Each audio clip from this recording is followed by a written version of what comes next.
nabazi ihene iravuga. ekada hanyuma Abadayimoni bakajya baneza, abadayimoni inzoka zikangenderera ibintu byinshi, gusa nje nshima Imana kuko nakandagiye hano rwose ihene yande bikazunguza umutwe, ihene yande bikazunguza umutwe, ibirapfuye. Ihene yigure, ihene nayiguze ibihumbi 13 kandi yari nini cyane, ariko mbwira ngo veterineri yarayivuye yanga gukira. Ihene nyishyira ku bitugu gutya, ndayimanura nambuka uruzi ari kumwe n'umumotari ahicayeho turagenda. Ihene hari mucoma nari mfite, ndavuga ati yimbagire, arayibaga. Maze kuyibagwa ubwo ndi kuyihakura ninjye bayitongereyeho. Asa amaze kuyibaga turacuruza, tumaze gucuruza amafaranga ndageze mu rugo ndaryama guke, ngiye kumva ihebebeye mu bitugu. ya hene mwabaze ihebebera mu bitugu n'umwana.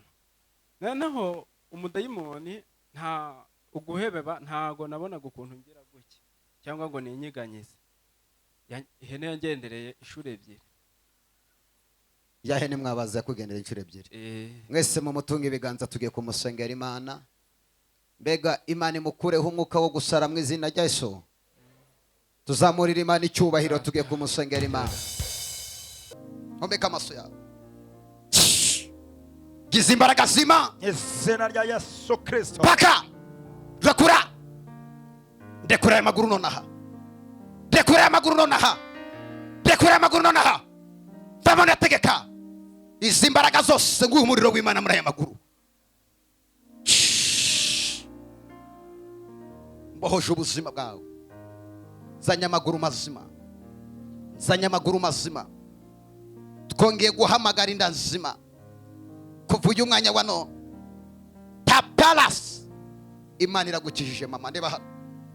Imana iragukijije burundu, haguruka neneho. Yesu aragukijije, tambuka unsange hano. Imana iragukijije, mbega mwakomeye Yesu amashi. Yego. Mbega yo mashi yabaya ya Yesu. Tambuka uze hano, Yesu aragukijije. Tena haleluya. Haleluya. Tambuka mama, tambuka. Kora gasiporo, Yesu arabikoze. Mbega yo mashi yabaya Yesu. Yego. Mbega yo mashi yabaya Yesu. Dore birasohotse biragiye. Dore kiragukira.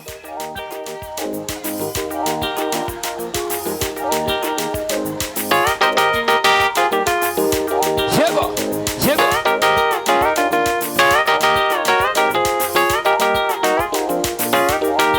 Yego.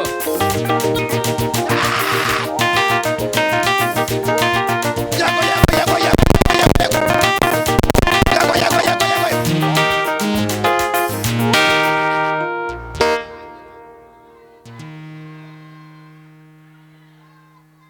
Ngaho namarero sasa.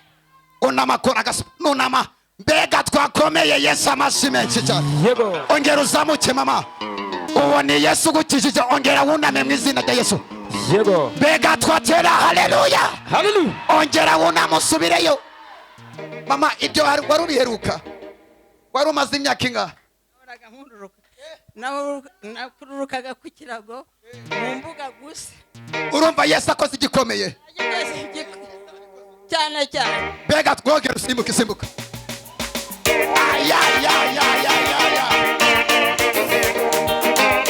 Ugeze umubyara mu nda yawe niko Imana yamimbwira. Ntabwo nigeze mubyara.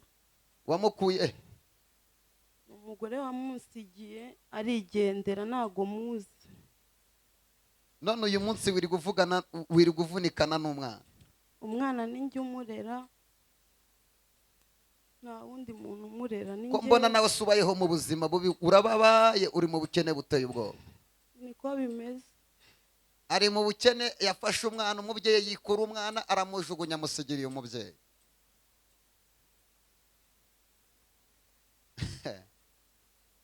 Wirira mama. Uyu mwana ntavuga, ntagenda, ntiyumva byose. Ntago agenda, ntago avuga, nta nubwo yicara. Ariko murumva igikomere bene data. Reba uwo muntu mu maso umubwire ngo jya ushimira Imana kuba ikiguhaye ubuzima.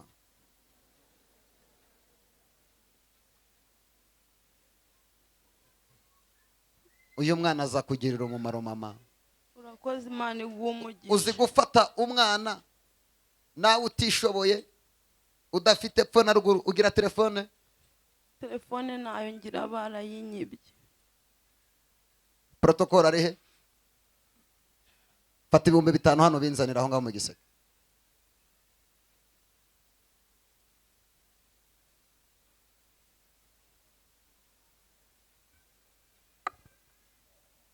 Fata aya mafaranga. Iwawe hari ubukene buri kuvuza induru.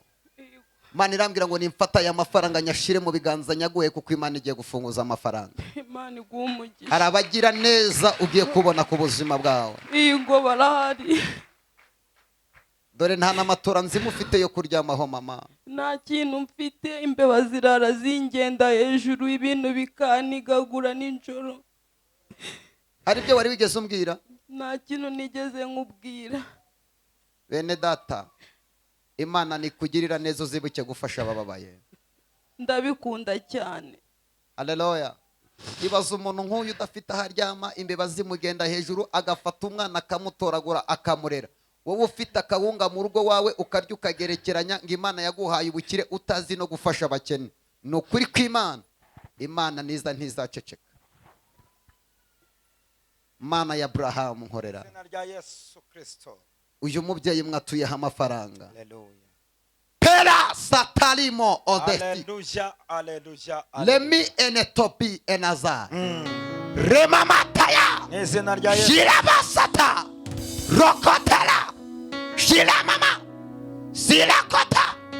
Zirama. Siya papa. Shelatolesika. Silabotos. Lemakota yabo. Kubohoyeho imbaraga zose. Izina rya Yesu Kristo. Remamasata. Kushusha imbaraga z'Imana mu mubiri wawe. Izina rya Yesu Kristo. Imbaraga zakugendagaho zifuza gupfa zikuye ku buzima bwawe. Thank you Jesus. Lemamasata. Sohoyeho abarozi bari baravuze kuzapfira mu buzima Izina bwawe. rya Yesu. Rekura! Rekura! Urakura! Urinde! Urinde wewe! Urinde! Shaka kikuriwe! Shaka kikuriwe! Shaka kikuriwe!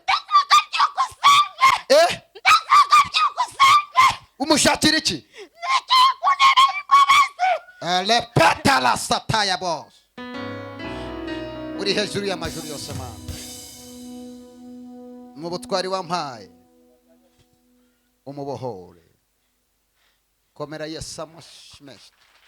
Tangazo rya mbere, Yesu ni umwami, tumuha amashyi.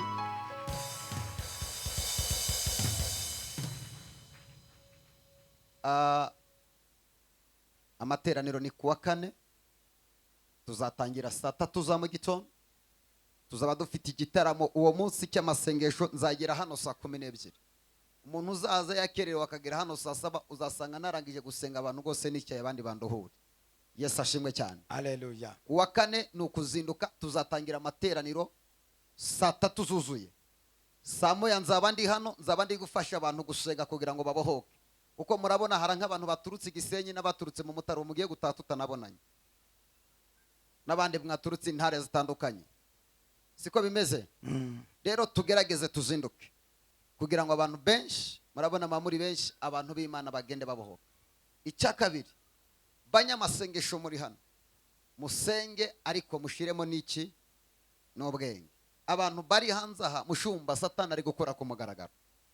Mu gitondo umwana w'umukobwa yampamagaye arambwira ati profete ntikarame. Ati nahamagaye nimero yawe, kumbi yarebye kuri YouTube yandikura nimero itariyo.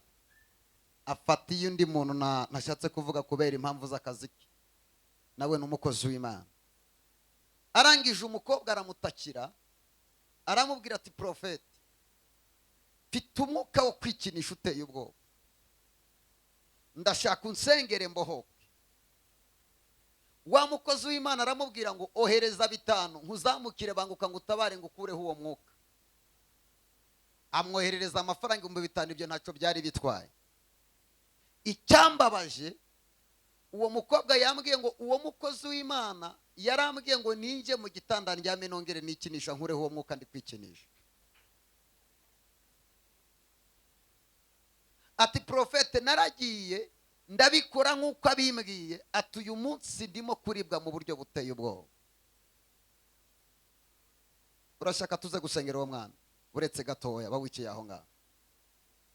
Murimo murabyumva? Amuririye 5 arangije ahubwo amugushije mu cyaha cyo kugira gute, cyo kwikinisha. Bene data reka mbabwire, ntabwo Imana ari gukivuga, turimo turumvikana. Mu gitondo arampamagara arambwira ati ngize umugisha wo kugirirwa amahirwe nawe ndakubonye. Profe uyu muntu yaransengeye yiyitirira wowe ngo ni Imana ivuga. Ninde anyeretse amafoto numiwe? Bene data bwira uwo muntu muri kube ngo Imana nivugana nawe ujye ushishoza amagambo Imana ivuganye nawe. Kwa kabiri ndi kwakira umuntu muri office mushumba, umudamu yaraje arambwira ngo umukozi w'Imana yambwiye ngo ntandukane n'umugabo wanjye. Ati rero ubu ngubu twaraye dushwanye napakiye ibintu byanjye ngiye kugera mu rugo nta. Ndamubwira byatewe n'iki? Ati nagiye gusenga barambwira ngo umugabo wawe guca inyuma, yirirwa muri za derira. Ati rero sinabana n'umugabo nca hehe?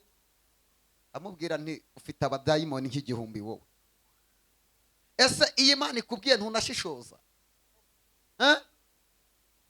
Umuntu uzakubwira ngo umugabo ufite so wawe uzamubwira uti mvanaho abazimu biwanyu no kwa nyoko wanyu. Kubera ko Imana yaguhaye urugo nka paradizo, ntabwo yaruguhaye nk'imva yo kuririramo. Abo bashaka kugusenyera si Imana ivuze, ahubwo n'amarangamutima y'abahanuzi bari muri mwebwe. Icya kabiri, umuhanuzi uzaguhanurira ibitangazo utarihana, ayo si amasezerano aturutse ku Mana. Mbere y'uko Imana ivugana nawe ugomba kubanza kugira gute? Kwihana. Uragiye ngo Imana iguhaye visa n'ubusambanyi, izaguhereza visa yo kukujyana Nyabarongo igutwara. Yesu ashimwe cyane. Hanyuma hari abatubaza kuri YouTube musengera he? Dusengera hano ku Kinamba aho bekikorera mu gikari cyayo. Siko bimezera? N'abandi bose mugende mubabwire kuwa 4 dufite igitaramo ikindi nk'ikibutse. Kuva mu gitondo Imana yambwiye wowe uzaza gusenga n'abandi badukurikiranye bazaza. Imana yambwiye ngo ugende wandike ibyifuzo bingahe byananiranye bikomeye kuruta ibindi. Imana yambwiye ngo mbere yuko ntangira amateraniro tuzapfukama kuri ibyo byifuzo byabaye karande tubanza tubisengera Imana. Ariko izi Bible zatanzwe n'umuntu le palasata. Iyi Bibiliya ufashe igenda ikubere ijambo ry'Imana, uzajya usengera uwayitanze amanywa na nijoro kugira ngo ubutumwa bwiza bwamamarire muri wowe. Urishimye? Nahoraga mvuga nti Mana uzampe Bibiliya mbona uko nzajya nkuvugira igihe cyose, kuko niyo marira nari mfite nabonaga ko ibibazo byose mura nabyo nari mfite kantu gacitse nkagenda ngasoma. Dukomere Imana amashyi kwimushubije mu izina rya Yesu. Undi umaze igihe kinini asengera ingosha doresha muhigamira asingiza Yesu. Urishimye mama? Hari undi mu mama umaze igihe kinini kombana mwese mama ubu koko waguze bazubura agura Bibiliya? Katuyihereza uyu mu mama akira Bibiliya mu izina rya Yesu. Kadukomere Imana amashyi menshi mu izina rya Yesu. Ntabwo nayigo byagenze gute? Ushaka Bible ubu wabuze agura Bibiliya mama?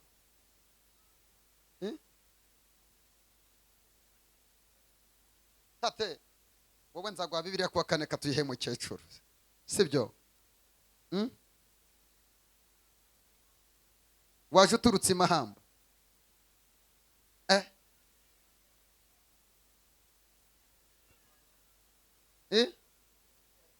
Tate wowe kubera ko tubana hano nzaguha Bibiliya kuwa 4. Anyuma uyu muntu waturutse mahama mu nkambi murumva ataturutse kure, mama wasengeye Bibiliya katuyiguhe. Dukomere Imana amashyi menshi. Iyo ni intwaro izakurinda muhigamire mwebwe. Iyi ni intwaro uyihawe n'umukozi w'Imana, nta dayimoni izongera gutinyuka ubuzima. Yesu Kristo, Mesiya Kristo. Kadukomere Imana amashyi menshi cyane.